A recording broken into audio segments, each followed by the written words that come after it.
Harold, Kapten dan Birch terkejut melihat Thomas menarik gerbong ekspres. Tidakkah itu terlalu berat untukmu, Thomas? Thomas melaju dengan riang. Berat? Tidak, ini mudah untukku. Saat itu, Gordon keluar dari terowongan Pulau Misty membawa kayu. Halo Gordon, kereta ekspres mau lewat. Gordon mengerang.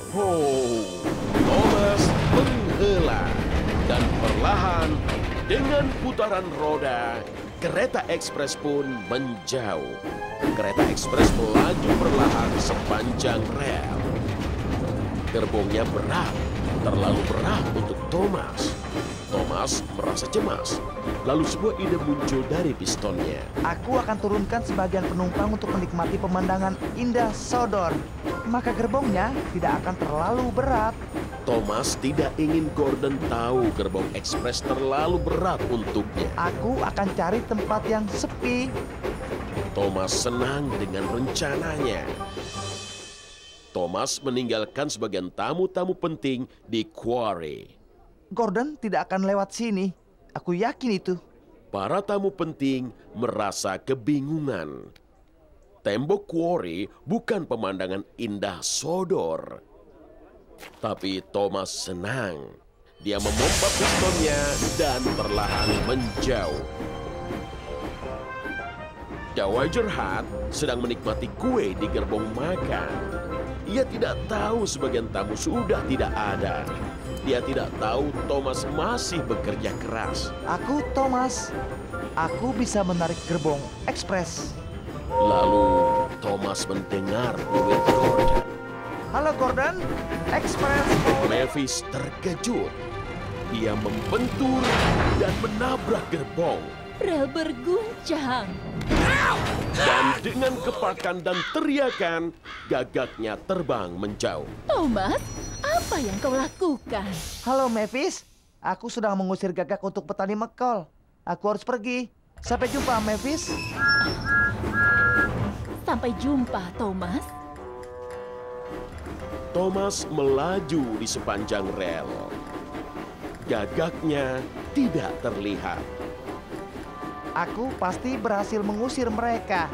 Petani mekol pasti akan berterima kasih atas kerjaku. Aku harus memberitahunya. Dan Thomas pergi dengan riang. Thomas melihat petani mekol.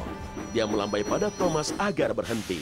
Halo petani mekol, aku sudah mengusir semua gagak jauh dari ladangmu. Thomas senang. Tapi petani mekol tidak senang. Kau tidak mengusir mereka sejauh yang kau kira, Thomas. Lihat ladangku. Thomas tidak percaya apa yang dilihatnya. Ladang petani mekol dipenuhi gagak. Tungku api memercik. Aku sibuk mengejar gagak keliling pulau, sementara gagak itu kembali lagi. Dan mereka memakan benihku. Thomas merasa tidak enak. Maafkan aku, petani mekol. Aku seharusnya menunggu ladangmu. Apa yang harus kulakukan? Boneka ladangku baru selesai diperbaiki besok. Aku mohon, petani mekol, aku bisa mengawasi ladangmu malam ini. Aku akan bunyikan peluit dan aku berjanji aku tidak akan pergi kemana-mana. Baiklah, Thomas.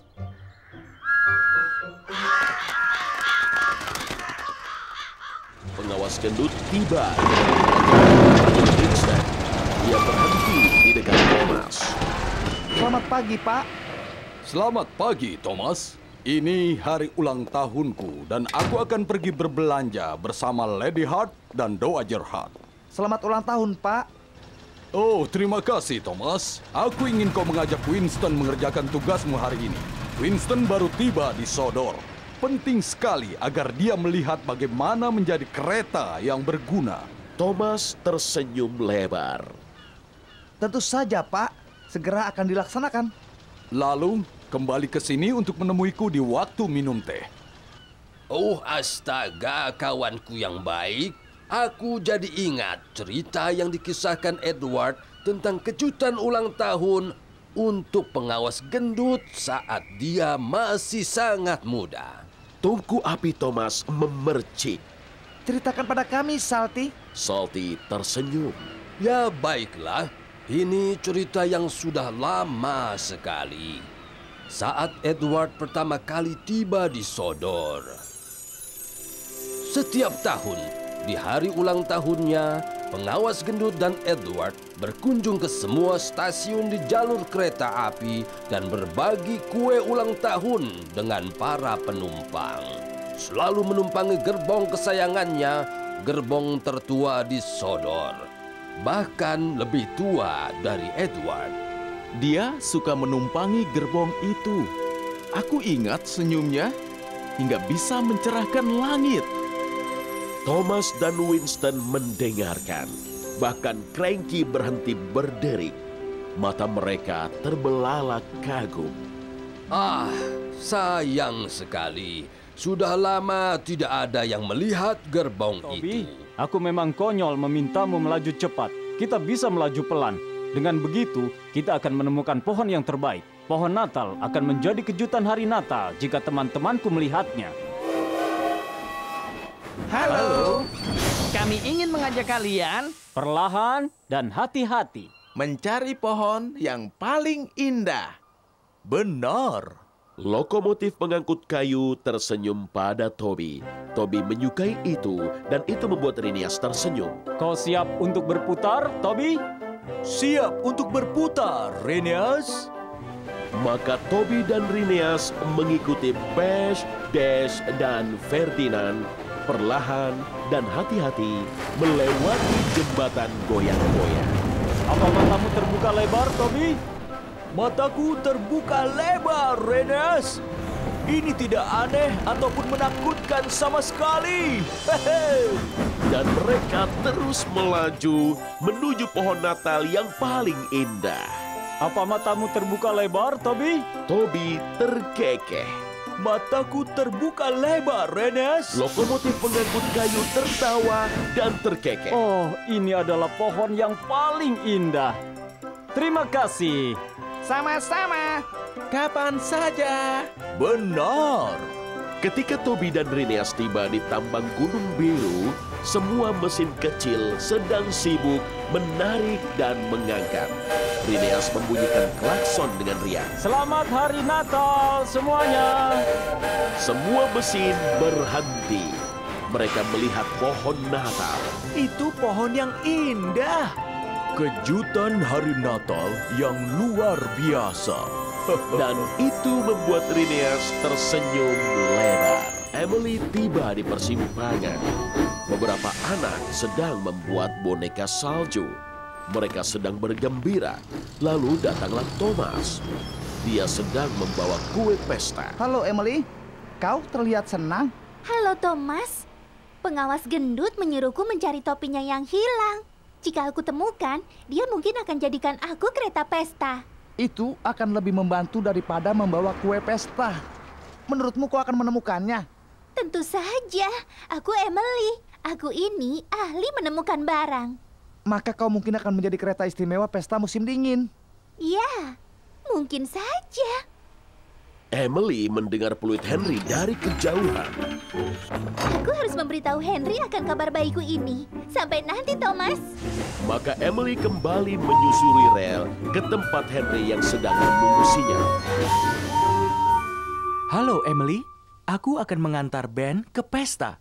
Kalau aku cepat, mungkin aku bisa terpilih menarik gerbong kado. Maaf, Henry. Tapi mungkin tugas itu akan untukku. Oh, kau pasti sangat membantu. Memang, maksudku nantinya pengawas gendut kehilangan topinya. Dan aku akan menemukannya. Menurutmu kau bisa temukan? Matahari mulai terbenam. Iya, tentu saja. Aku Emily. Aku pasti akan menemukannya. Maka kau pasti akan menarik gerbong kado. Sampai jumpa di pesta, Emily. Emily bergegas melaju. Dia senang. Dia yakin akan dijadikan kereta istimewa pesta musim dingin. Aku akan menjadi bintangnya pesta. Tak lama demi putaran roda, Percy mendorong kelayap lebih cepat dan lebih cepat. Organ bergetar dan melaju sepanjang rel kereta. Pipa berguncang dan berdengung, tapi tak ada musik yang terdengar. Aku harus mendorongnya cepat. Aku harus selamatkan dia dari tempat rongsokan. Kelayap melaju di depan Percy. Tapi tetap tak ada musik yang terdengar. Lalu terjadi masalah. Percy berada di puncak Bukit Gordon. Dia berhenti, tapi kelayap tidak berhenti. Sambungan terputus. Ben terusak. Kelayap meluncur menuruni bukit. Dengan suara berdentam dan bergebar, kelayap Oh tidak. Percy merasa sangat sedih. Sekarang kelayap pasti akan dihancurkan. Percy menghela nafas. Uap meluap dari pistonnya dan keluar dari peluitnya. Diesel tertawa. Itu satu-satunya musik yang kudengar. Itu membuat sebuah ide mulai menggelegak di ketel Percy. Peluit berbunyi. Sekarang aku tahu bagaimana membuat kelayap berfungsi. Masinis Percy menyambung selang dari silinder Percy ke kelayap. Uap dilepas ke dalam organ. Kelayap mengeluarkan suara menggelegak, mendesis dan menderu. Tapi setelah itu, dengan terbatuk dan tersedak, organ itu mulai berfungsi. Percy tersenyum lebar dari ujung ke ujung. Saat itulah pengawas gendut tiba. Percy, dari mana suara musik itu? Itu suara kelayap, Pak. Kami diminta Pusat bantuan dan pencarian Sodor. Rocky senang melihat Flynn. Ada keadaan darurat, Flynn. Bangsal pengawas gendut sedang terbakar. Flynn, sang pemadam kebakaran, langsung siaga, siap untuk menolong. Kau harus cepat, lewat jalan raya. Itu jalan tercepat. Flynn tertegun. Dia tak mau lewat jalan raya. Dia tak mau ada yang melihatnya bergetar. Jangan khawatir, Rocky. Aku akan mengebut di rel. Aku akan tiba lebih cepat dari yang tercepat. Terserah kau saja, Flynn. Tapi Flynn sudah melesat pergi. Di atas rel, Flynn merasa cepat. Flynn merasa tak kenal takut. Lalu dia melihat Birch. Birch mogok. Flynn melambatkan lajunya. Halo, Flynn. Aku harus diderek ke pusat bantuan dan pencarian. Bisakah kau membantuku? Flynn ingin membantu Birch, tapi itu berarti dia harus kembali ke jalan. Dan Flynn tak mau Birch dan supirnya melihatnya bergetar. Flynn tidak mau mereka menculikinya kereta merah goyang. Maafkan aku, Butch. Saat ini aku ada panggilan darurat. Bangsal pengawas gendut kebakaran. Dan Flynn melanjutkan perjalanannya. Di persimpangan, gerbang tertutup. Flynn terpaksa berhenti. Melewati rel memakan waktu lama. Tungku berapi. Aku terlambat untuk memadamkan kebakaran pengawas gendut. Lalu, Flynn melihat Bertie si bis. Mesin Bertie panas. Para penumpang Bertie hanya bisa menunggu. Halo, Bertie. Ada apa? Sir Handel sedang bergerak. Astaga, Sir Handel. Tolong panggilkan Victor. Peter Sam mendesis. Sir Handel perlu diperbaiki. Tapi pengawas kurus berpesan jangan mengganggu Victor. Maka Peter Sam membuat keputusan. Aku yakin aku bisa memperbaikimu, Sir Handel. Benarkah? Peter Sam melaju mendekat. Dia memikirkan cara terbaik untuk memperbaiki Sir Handel. Lalu, sebuah ide menggelegak di ketelnya. Bergeraklah maju. Sir Handel maju perlahan sambil berdiri. Oh ya, kau perlu oli, Sir Handel. Setelah itu kau pasti bisa melaju lagi. Maka masinis Peter Sam menuangkan oli pada Sir Handel. Sir Handel mendesis cemas. Sekarang bergerak maju, Sir Handel. Sir Handel bergerik lebih keras dan lebih panjang dari sebelumnya. Dia tak bisa bergerak sama sekali. Bemper rusak. Mungkin itu bukan cara yang benar. Lalu datanglah Rhineas. Skarloui di dekat menara air. Ada yang tidak beres dengan cerobongnya. Kau harus memanggil Victor. Peter Sam terlihat serius. Tidak, Rhineas. Kita tidak boleh mengganggu Victor. Aku akan datangi Skarloui. Apa kau yakin? Aku yakin. Maka Rhineas segera pergi. Dan Peter Sam meninggalkan Sir Handel untuk pergi ke Skarloui di menara air. Aku melesat dengan cepat, aku akan ada di foto Henry. Thomas segera melaju ke arah jembatan saat Henry juga menuju ke jembatan. Thomas meniup-niup keras dan lama. Astaga, jangan begitu, Thomas. Perlahan. Juru foto sangat terkejut. Kameranya jatuh. Oh tidak, kameraku hancur. Semua foto rusak. Thomas terkejut. Abu dan debu. Lalu pengawas gendut keluar dari gerbong Henry. Thomas, apa yang sedang kau lakukan? Aku dengar gerbong surat Percy anjlok. James menabrak jembatan dengan gerbong bunganya. Dan sekarang kameranya rusak. Aku minta maaf, Pak. Aku tergesa untuk ada di semua foto. Dan sekarang tidak ada satupun dari kami ada di foto. Dan semua itu salahku. Aku punya satu kamera lagi, tapi itu ada di dermaga. Tidak ada waktu untuk mengambilnya. Cerobong Thomas mendesis. Masih ada waktu, Pak. Aku akan melesat secepat angin untuk mengambil kameramu segera. Thomas mengambil kamera dan memompa pistonnya. Dalam perjalanan ke juru foto, Thomas melihat Percy. Maafkan aku, Percy. Aku membuatmu menabrak pelangsiran. Aku harus membawa kamera ini pada juru foto. Nanti aku akan kembali dan membantumu.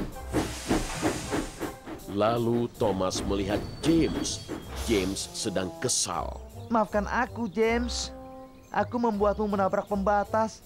Aku harus membawa kamera ini pada juru foto. Nanti aku akan kembali dan membantumu.